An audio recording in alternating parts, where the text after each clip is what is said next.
오늘 함께 보실 하나님의 말씀은 갈라디아서 4장 1절에서 7절 말씀입니다. 갈라디아서 4장 1절에서 7절 말씀입니다. 우리 함께 교독하겠습니다. 제가 먼저 봉독하겠습니다. 내가 또 말하노니 유업을 이을 자가 모든 것의 주인이나 어렸을 동안에는 종과 다름이 없어서 그 아버지가 정한 때까지 후견인과 청지기 아래에 있나니 이와 같이 우리도 어렸을 때에 이 세상의 초등 학문 아래에 있어서 종노릇 하였더니 때가 참에 하나님이 그 아들을 보내사 여자에게서 나게 하시고 율법 아래에 나게 하신 것은 율법 아래에 있는 자들을 속량하시고 우리로 아들의 명분을 얻게 하려 하심이라. 너희가 아들이므로 하나님이 그 아들의 영을 우리 마음 가운데 보내사 아빠 아버지라 부르게 하셨느니라. 다 같이 읽겠습니다. 그러므로 내가 이후로는 종이 아니요 아들이니 아들이면 하나님으로 말미암아 유업을 받을 자니라. 아멘. 갈라디아서 강의 11번째로 갈라디아서 4장 1절에서 7절 말씀을 가지고 때가 참에라는 제목으로 하나님의 말씀을 전하도록 하겠습니다. 세월이 지나게 되면 우리가 나이를 먹잖아요. 이 공자가요, 논어에서 자기가 나이를 들어가면서 자기 안에서 일어났던 변화를 쓴 글이 있습니다. 이런 말을 했어요. 나는 15세에 공부를 하겠다는 뜻을 세웠고 30세에 이르러 일가견을 지니게 되었으며 40세에 되어서는 유혹에 흔들리지 않게 되었고 50세에는 천명을 깨닫게 되었고 60이 되어서 다른 사람의 마음을 편히 듣게 되었다. 다른 사람의 말을 편히 듣게 되었다 라고 했습니다. 이게 논어에 나오는 말이거든요. 이 글에서 바로 우리가 일반적으로 알고 있는 그 나이대별로 그 불려지는 표현이 있지 않습니까? 이 지학, 약관, 그 다음에 부록, 지천명, 이 고희, 희수, 미수와 같은 말들이 이 말에서 나온 겁니다. 그리스도인에게 있어서 나이를 먹고 또 세월이 우리 인생이 점점 무르익어 간다라는 게 어떤 것인가 하는 것들을 우리가 오늘 본문을 통해서 좀 생각해 보기를 원하는데요. 단순히 나이를 든다고 해서 어른이 되는 것 같지는 않습니다. 제가 봤을 때 그리스도인으로서 신앙이 성숙해 가면서 신앙의 연륜이 쌓여가는 것, 우리의 세월이 흘러가는 것은 때하고 관계되는 것 같아요. 이 세 가지하고 저는 관계된다고 생각합니다. 때를 준비하고 때를 기다리고 때를 받아들이는 마음이 바뀌는 거예요.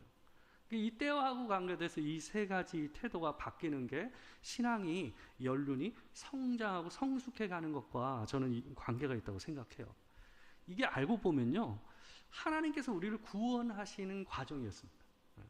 하나님께서 이 땅과 우리 사람들을 구원하시기 위해서 하신 일이 알고 보면 이 세 가지입니다. 때를 준비한다라는 것은 뭐냐 하면 때를 얻든지 못 얻든지 될 듯 안 될 듯 관계없이 그럼에도 불구하고 계속 내가 해야 할 일을 하는 거예요. 그게 때를 준비한다는 말의 의미입니다. 우리가 살면 이게 쉽지 않다는 걸 우리가 너무 잘 알잖아요. 그죠? 하기 싫을 때가 오고 내가 그 일을 해야 할 이유를 찾지 못할 때가 올 때가 있어요. 그리고 할 수 없는 환경들이 우리를 갖다가 몰려올 때가 있거든요. 그 가운데서도 하나님께서 내게 주신 일이라고 생각하는 거, 가정에서든 교회에서든 또 일상에 내가 하고 있는 직장에서 일 가운데서 내가 곧 계속해서 해야 할 그 루틴을 유지하면서 사는 능력이죠. 그러니까 하나님께서 우리에게 하신 일이거든요. 우리가 봤을 때 우리를 보면서 하나님께서 우리를 위하여 구원을 준비하는 일이 쉬운 일이 아니었겠죠. 아마 이스라엘의 역사와 이 세상의 역사를 보면서 우리가 보면 바로 알 수 있잖아요. 하나님께서 준비하시는 일이 그와 같다라는 거죠. 그분을 닮아가는 거죠. 또 하나는 때를 기다리는 겁니다. 때를 기다린다라는 것은 소망을 내려놓지 않는 거예요. 이게 기다림이 길어지면 이 간절함이 조급함으로 바뀌고 때를 기다리는 마음이 불안과 두려움으로 바뀝니다. 그래서 때를 기다리는 거, 때가 기다리는 기다림의 기한이 길어지면 가운데서도 때를 기다리는 마음을 계속 유지하는 것은 쉽지가 않습니다. 하나님께서 우리에게 주신 구원이 그와 같았어요. 우리에게 소망을 둘 수 없을 때 하나님께서 우리에게 소망을 두시고 계속 우리를 인내하시면서 기다려 주시는 거거든요. 그 꺼져가는 불씨도 끄지 않는다라는 말이 그런 거거든요. 하나님께서 우리에게 소망을 내려놓지 않으시는 겁니다. 그것을 따라 우리 인생이 하나님을 점점점 닮아가면서 어떻게 되는 거예요? 인생 안에서 하나님께서 내게 허락하신 그 소망을 내려놓지 않고 그분을 계속 붙잡고 살아가는 거죠. 그게 때를 기다린다라는 말의 의미입니다. 세 번째로 때를 받아들인다라는 것은 뭐냐면 우리 인생을 살면 우리 인생 안에 하나님께서 주신 때들이 들어와요. 때로는 그것이 이별이 될 때도 있고, 때로는 그것이 성취와 성공이 될 때도 있고, 때로는 그것이 슬픔과 실패와 죽음이 될 때도 있어요. 그런 모든 것들이 우리 인생 안에 들어와서 때를 이루어 나갑니다. 그런 모든 문제와 관계돼서 우리가 때를 받아들이는 거예요. 솔직히 때들은 우리가 원하는 때에 이루어지는 경우는 별로 없어요. 내가 좋아하는 것도 내가 싫어하는 것도 때로는 모든 것들이 어때요? 갑작스러울 때가 있어요. 훅 들어오는 거거든요. 근데 그 때들을 하나님께서 내 인생 안에 주신 그 때들을 받아들이는 거예요. 받아들이는 거예요. 그게 우리가 성숙하고 자라나고 있다는 거고 하나님을 닮아가고 있다라는 거예요. 이게 예수께서 이 땅에서 사실 때의 모습이었거든요. 예수께서 늘 그러셨잖아요. 내 때에 대해서 계속 얘기하셨죠. 근데 그 때는 본인이 정한 때가 아니라 누구예요? 성부 하나님께서 자기에게 주신 때였거든요. 그러니까 우리도 예수를 닮아 우리의 삶 안에 하나님께서 주신 그 때를 받아들이고 수용하는 태도, 이것이 자라나는 거죠. 오늘 본문을 보게 되면 이 세상의 역사를요, 때가 참해라는 이 한마디로 요약을 하고 있습니다. 여기서 때가 찼다라는 말, 오늘 본문 4절에 때가 참해라는 말이 나오는데요. 이 때가 찼다라는 이 말은요, 단순히 세월이 흘러가서 이르렀다라는 의미가 아니라 어떤 목적을 두고 흘러가던 그 일이 무르익어서 이루어졌다, 성취되었다라는 의미를 가진 말이 바로 때가 참해라는 말의 의미예요. 예수께서 공생애를 갖다가 시작하셨을 때에 처음 하신 선포의 말씀이 이 마가복음 1장 15절에 나옵니다. 예수께서 첫 하시는 선포가 이거였어요. 이르시되 때가 찼고 하나님의 나라가 가까웠으니 회개하고 복음을 믿으라 하시더라. 때가 찼다라는 얘기를 본인이 하셨어요. 자기가 온 것을 뭐로 보신 거예요? 하나님께서 이전부터 계획하시고 이루어오시는 그 때가 완성되는 때라고 본인이 선포하신 거예요. 바로 디모데후서 1장 9절에서는 하나님께서 우리를 향해서 이 때를 이루시는, 때가 차게 하시는 그 일과 관계에서 그 시점의 시발점을 어디로 잡고 있냐면 영원 전으로부터 잡고 있어요. 그래서 1장 9절에서 이렇게 얘기합니다. 하나님이 우리를 구원하사 거룩하신 소명으로 부르심은 우리의 행위대로 하심이 아니요 오직 자기 뜻과 영원 전부터 그리스도 예수 안에서 우리에게 주신 은혜대로 하십니다. 그 은혜가 어디 위에 있었다라는 거예요? 영원 전부터 그 은혜가 있었다라는 거예요. 시발점을 거기서 두는 거예요. 이 의미가 갈라디아 교회에게 굉장히 중요한 의미가 있는 겁니다. 왜 그러냐 하면 예수님의 오심이 단순히 구약시대의 유대인이 다르고 이방인이 다른 것이 아니라 영원 전부터 시작됐던 그 하나님의 계획과 하나님의 목적이 어때요? 구약의 유대인을 중심으로 흘러가던 구약의 역사와 신약의 이방인들이 교회 안으로 들어오면서 이루어진 이 모든 역사가 하나의 때로 가고 있었다라는 거죠. 그게 둘이 아니라는 거예요. 그게 제일 중요한 기독교 교리에서 아주 중요한, 그리고 구원의 역사에서 아주 중요한 의미가 있는 거예요. 근데 이걸 자꾸 나누려고 했거든요. 그리고 이거를 이쪽으로 맞추려고 했거든요. 그게 아니라는 거예요. 오히려 이것이 일로 가서 여기서 때가 찼다라고 바울은 얘기하고 있는 거예요.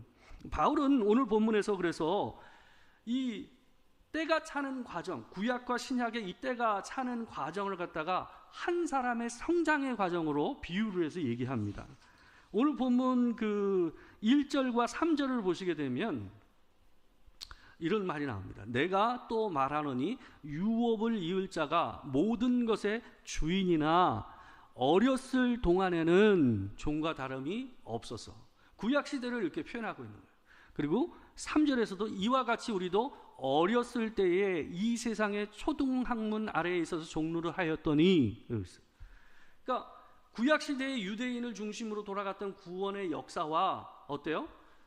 지금 신약시대에 예수 그리스도께서 구원을 이루시고 이방인을 중심으로 해서 교회의 복음이 퍼져나가고 있는 이 상황을 갖다가 어떻게 얘기하는 거예요? 한 사람이 어려서 점점 자라 청년이 돼서 아들의 명분을 얻게 되는 그 과정으로 뭐 하고 있는 거예요? 한 사람의 자라남으로 사도 바울은 얘기하고 있어요. 다른 게 아니다라고 얘기를 하고 있는 겁니다. 이게 바로 오늘 본문에서 얘기하고 있는 때가 찼다라는 말의 의미입니다. 이 말과 관계돼서 우리가 생각해 봐야 되는 것은 이 때가 찼다라는 것을 우리의 인생에 비추어서 볼 필요가 있어요. 그러니까 구원의 모든 역사를 이 때가 찼다라는 말로 표현하는데 알고 보면 이건 하나의 큰 퍼즐과 같아요. 근데 이 때가 차는 구원의 역사 안에는요, 각각이 하나님의 백성 한 명 한 명이 뭐예요? 그 퍼즐의 조각을 이루고 있는 거예요. 그 하나님의 백성들의 인생 하나하나가 그 퍼즐의 조각이 돼서 큰 하나의 때를 채우는, 그 때를 충만하게 하는 일이 이루어졌다라고 얘기하는 거거든요, 이게. 그래서 이거는 뭘 통해서 우리가 볼 수 있냐면 아브라함의 인생을 보게 되면 우리가 이 말이 무슨 말인지를 갖다 정확히 알 수가 있습니다. 아브라함의 이 믿음의 조상이라고 알려져 있는 아브라함의 인생을 돌아보게 되면 아브라함이 처음 하나님께 약속을 받은 때가 몇 살 때냐면 75살, 75에 이 사람이 약속을 처음 받고 이 하란 땅에서 이 가나안으로 이동을 했단 말이에요. 그게 이제 창세기 12장에 나오는 거죠. 근데 이동을 해서 와서 그 세 가지 약속을 가지고 큰 민족을 이루게 하겠다, 땅을 주시겠다, 복의 근원이 되겠다, 이 세 가지를 갖다가 주셨는데, 근데 세월이 지나도 이 세 가지가 뭐 자기가 확인할 수 있는 게 단 하나도 없는 거예요. 땅 하나 없었고요, 자식도 안 생겼어요. 그 창세기 15장 있는 데를 보게 되면 15장 1절에서 4절 말씀을 보게 되면 이런 말이 나와요. 제가 한번 읽어드릴게요. 잘 보세요. 이후에 여호와의 말씀이 환상 중에 아브라함에게 임하여 이르시되 아브라함아 두려워하지 말라. 나는 내 방패요 너의 지극히 큰 상급이니라. 아브라함이 이르되 주 여호와여 무엇을 내게 주시려 하나이까. 나는 자식이 없사오니 나의 상속자는 이 다메섹 사람 엘리에셀이니이다. 이 말을 잘 생각해 봐야 돼요. 이게 앞에서 룻이 이 조카 룻이 잡혀가죠. 잡혀가서 그 연합군과 싸워서 아브라함이 건져내죠. 그죠? 그 상황 가운데서 이 연합군에게 다시 또 이 공격을 받을 수 있는 상황 가운데서 하나님께서 아브라함에게 나타나서 두려워하지 말라라고 얘기하고 있어요. 내 방패요 너의 큰 상급이다라고 얘기를 하고 계신 거거든요.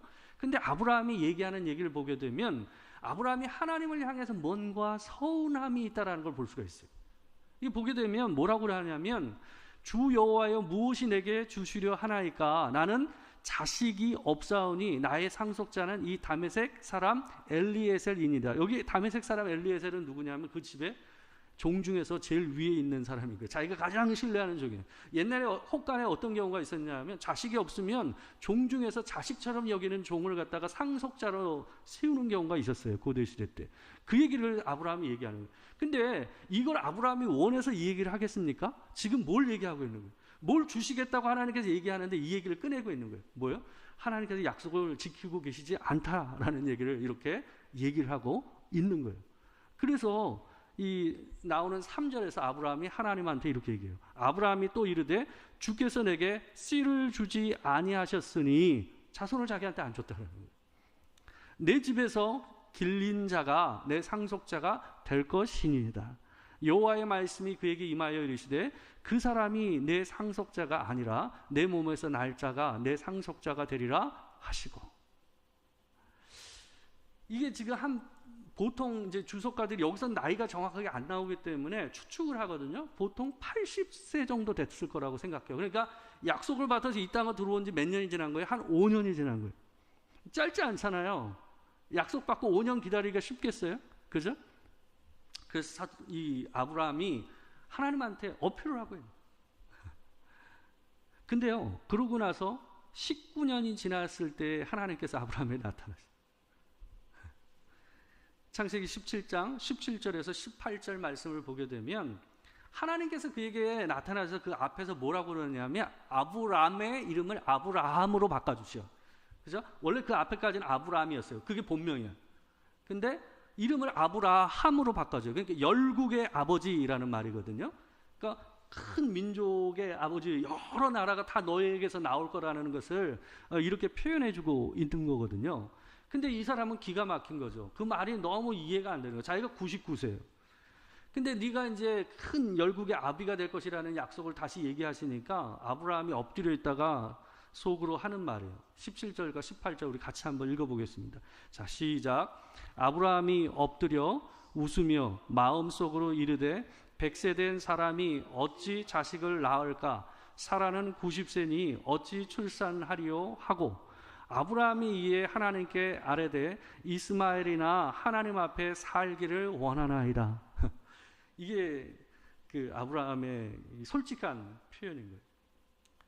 그러니까 이 사람이 얼마나 하나님을 잘 믿었던 사람입니까? 하나님을 존중함이 없던 사람이 아니잖아요. 근데 이 사람이 엎드려 있다가 스스로 웃은 거예요. 그러니까 웃음이 툭 튀어나온 거죠. 하나님 앞에서. 하나님께서 직접 얘기하시는데 왜 그렇겠어요? 지금 보낸 세월이 얼마입니까? 24년을 꽁으로 보냈거든요.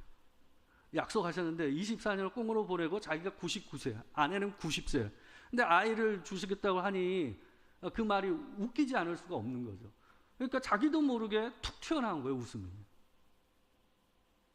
근데 아브라함의 인생에서 그에게 허락하신 약속이 성취되는 시발점이 되는 때가 차면은, 그의 인생에서 때가 차면은 바로 그가 하나님의 말씀이 웃겨서 툭 튀어나오는 웃음과 같은 그 시점이 바로 그 사람에게 뭐였어요? 때가 참이었어요. 때가 참. 그게 그 사람에게는 그 인생 안에서는 때가 참이었어요.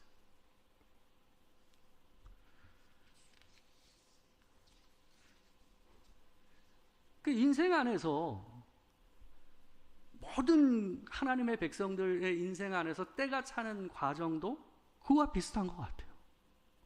내가 소망할 수 없고 기대할 수 없는 그 순간에 하나님께서 어때요?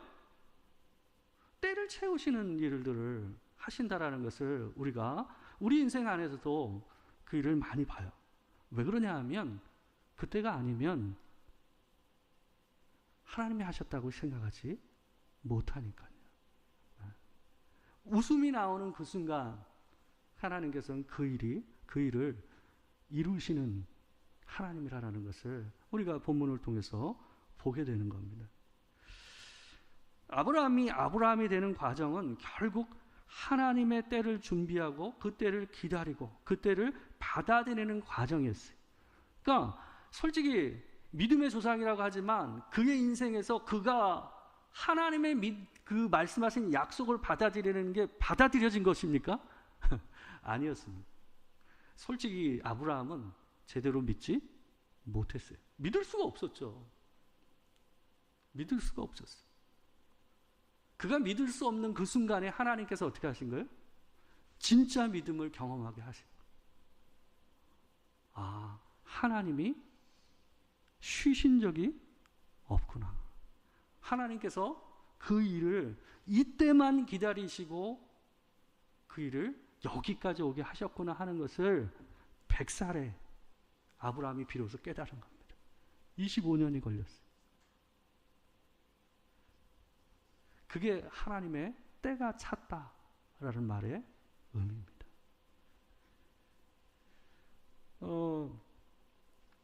아브라함은 계속해서 하나님께서 얘기하신 그 약속을 다른 말로 자꾸 바꿨습니다. 엘리에셀로 바꿨고 이스마엘로 바꿨어요. 기다리는 게 힘드니까, 속 타니까, 답답하고 이해할 수 없으니까, 마음에 그 약속을 두고 기다리는 마음이 힘들잖아요. 그러니까 아브라함도 그게 진짜 힘들었던 것 같아요. 그러니까 계속 그걸 갖다 다 바꿔서 계속 하나님한테 그러는 거죠. 그 마지막을 뭐예요? 이스마엘로 족하다고 얘기하잖아요. 그러니까 하나님을 기다리고 그분이 하실 일을 기대하고 붙잡고 소망을 두고 인생을 끝까지 버티는 일이 얼마나 힘든가. 그러니까 어떤 면에서 여러분과 제가 계속 하나님 앞에서 넘어지고 하나님께서 하시는 약속을 믿지 못하고 넘어지는 일이 이상한 게 아닌 거죠. 그래도 주께서 우리에게 소망을 주시고 그 때를 계속 하나님은 어때요? 우리 인생 안에서 이루시고 계시다라는 거예요. 내가 실망하고 때로는 슬퍼하고 넘어지고 이해할 수 없고 낭망하는 그 모든 것들이 알고 보면 우리 인생 안에서 뭐라는 거예요? 때가 채워지는 과정이라는 거예요. 긍정적이든 부정적이든 우리가 믿든 못 믿든 아브라함의 인생 안에서도 그 모든 것이 그랬잖아요. 그의 웃음이 하나님 앞에서 피식하고 튀어나오는 웃음이 뭐였어요? 하나님의 때를 채우는 일이었어요.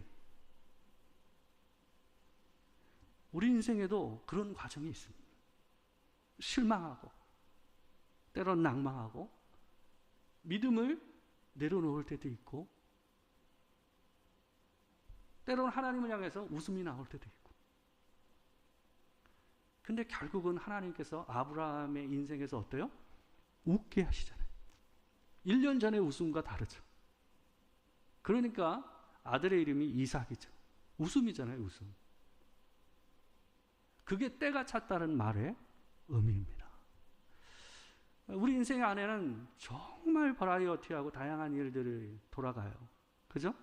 그 모든 일들이 허투루 돌아가는 건 없어요. 오늘 본문에서 때가 찼다라는 말처럼 우리의 모든 인생 안에서 일어나는 모든 일들, 내가 잘하든 못하든 세월이 흘러가는 그 모든 것들은 하나님 안에서 내 인생의 때가 채워지는 일인 줄 믿습니다. 때로는 실망하고 넘어지고 내가 제대로 하지 못할지라도 그 일도 하나님의 때를 채우는 하나의 조각이라는 것을 기억하시면서 나를 받아들이세요. 너무 실망할 필요가 없어요. 그잖아요. 아브라함도 그랬고 요셉도 그랬고 다 그랬어요. 예수님의 제자들도 그랬고, 그죠? 다 그랬어요. 우리가 참 많이 미약합니다. 그렇지만 그 속에서 뭘 배우는 거예요? 때를 준비하고 때를 기다리고 때를 받아들이는 마음을 배워가는 겁니다. 그 마음을 배우면 인생을 사는 지혜와 내 자신을 향해서도 너그러워질 수 있고 또 남을 향해서도 너그러워질 수가 있어요. 그 은혜 안에서 사시는 여러분과 제가 되길 주의 이름으로 축원합니다. 기도하겠습니다. 사랑하는 주님, 하나님 앞에서 주께서 나를 향해서 그 구원을 이루실 때에 때를 얻든지 못 얻든지 주께서 계속해서 당신의 그 일을 하신 것처럼 하나님 그것을 본받아 우리 인생에서 하나님 때로는 될까 말까, 이걸 하는 게 맞나 안 맞나, 내가 정말 계속 해야 하나 하는 그 순간에도 하나님 내려놓지 않고 주의 성실하심과 충성되심을 따라 우리 또한 그렇게 인생을 살게 하여 주시옵소서. 아버지 하나님, 주께서 꺼져가는 불씨도 끄지 아니하시고 우리에게 소망을 두시고 기다리신 것처럼 하나님 내 인생 안에서 하나님께서 소망을 두시고 그 구원을 이루어가시고 하나님의 뜻을 이루어가고 계심을 믿음으로 하나님 내 인생의 소망을 스스로 내려놓는 일이 없도록 하나님 도와주시기를 소망합니다. 하나님 더불어 나의 인생과 또한 내 가족과 내 주변의 문제와 나라의 문제와 세계의 문제를 바라보며 하나님 주께서 이루시는 그 때를 수용하고 받아들이는 마음을 하나님 허락하여 주시길 원합니다. 주의 장중에서 이루어지는 그 모든 일들이 또한 때로는 부정적이든 긍정적이든 아프든 기쁘든 그 모든 것 하나하나가 하나님의 때를 이루고 주의 구원을 이루어 가시는 하나님의 일인 줄 믿고 하나님 받아들일 수 있는 겸손한 마음을 우리 가운데 허락하여 주시옵소서. 지금 우리 주 예수 그리스도의 은혜와 아버지 하나님의 크신 사랑과 성령의 교통하심이 진실로 하나님 앞에서 하나님의 때를 수용하고 준비하고 기다리는 마음으로 소망을 내려놓지 않고 주를 의지하며 살기를 소망하는 이 자리에 있는 모든 성도들 가운데 지금으로부터 영원토록 함께 하시기를 축원하옵나이다. 아멘.